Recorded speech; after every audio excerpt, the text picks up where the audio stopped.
যে বাংলাদেশের বিচার বিভাগ স্বাধীনভাবে বর্তমান অবস্থায় যে অবস্থায় আছে আমরা সেভাবে স্বাধীনভাবে আগামী দিনে কাজ করে মানুষের ন্যায় বিচার প্রাপ্তির অধিকারটি সুনিশ্চিত করব।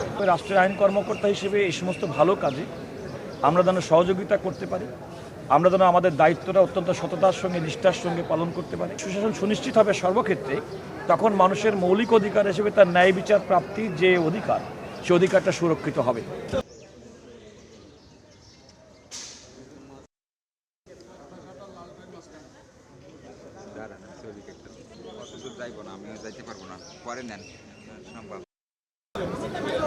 বাংলাদেশের সংবিধানের বিধান মোতাবেক নতুন অ্যাটর্নি জেনারেল হিসেবে দায়িত্ব পালনের পর বাংলাদেশের আইনের শাসন, গণতন্ত্র, মানবাধিকার 200-র বেশি সার্ভিস ও ফিচারে লেনদেনের সব বিকাশ অ্যাপে সম্ভব।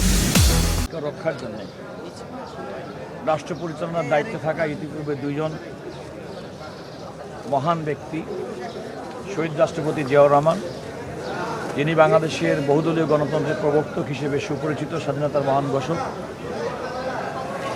এবং সাবেক প্রধানমন্ত্রী বেগম খালেদা জিয়া 31শে ডিসেম্বর 2025 তারিখে লক্ষ লক্ষ জনতার তার জানাজায় উপস্থিতি প্রমাণ করেন তিনি বাংলাদেশের মানুষের কাছে কতটুকু প্রিয় ছিলেন, শ্রদ্ধার পাত্র ছিলেন।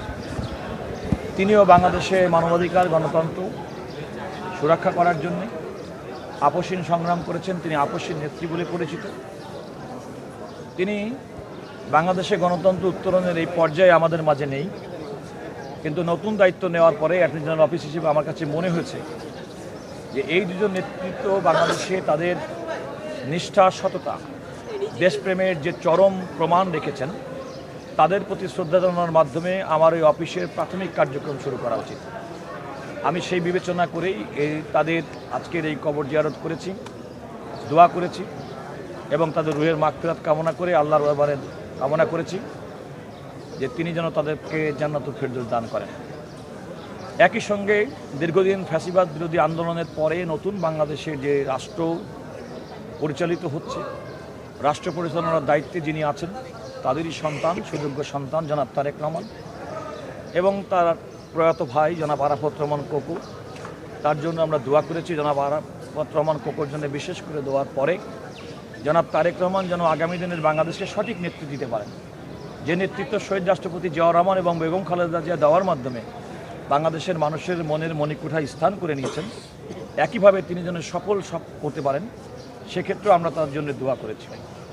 দ্বিতীয়ত, আইন কর্মকর্তা হিসেবে, রাষ্ট্রের আইন কর্মকর্তা হিসেবে এই সমস্ত ভালো কাজে আমরা যেন সহযোগিতা করতে পারি, আমরা যেন আমাদের দায়িত্বটা অত্যন্ত সততার সঙ্গে নিষ্ঠার সঙ্গে পালন করতে পারি, সে ব্যাপারেও আমরা আল্লাহর রহমত কামনা করেছি। আপনি যে কথা বললেন সেটা হচ্ছে একটি গণতান্ত্রিক সমাজ ব্যবস্থায় বিচার বিভাগ অত্যন্ত স্বাধীন এবং স্বতন্ত্রভাবে কাজ করে থাকে। বিচার বিভাগ যখন স্বাধীন এবং স্বতন্ত্রভাবে কাজ করে থাকে, তখন আপনি যে কথা বললেন মানুষের ন্যায় বিচার প্রাপ্তির যে অধিকার, সে অধিকারটি সুনিশ্চিত হয়।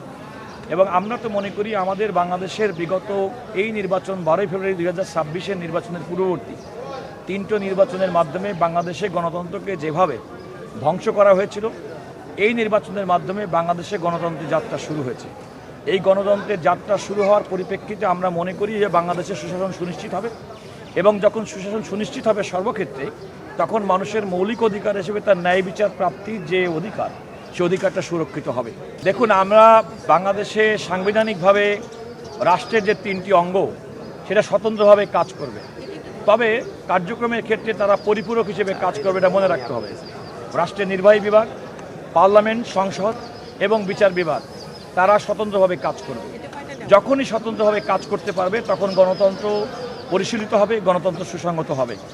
আমি মনে করি এ যাবৎকালে বিশেষ করে এই গণতান্ত্রিক সরকারের যে যাত্রা শুরু অভিপ্রায়, এখনও পর্যন্ত আমরা কোনো ধরনের নির্বাহী বিভাগের পক্ষ থেকে কোনো ধরনের ইন্টারফিয়ারেন্স আমরা এখনও লক্ষ্য করিনি।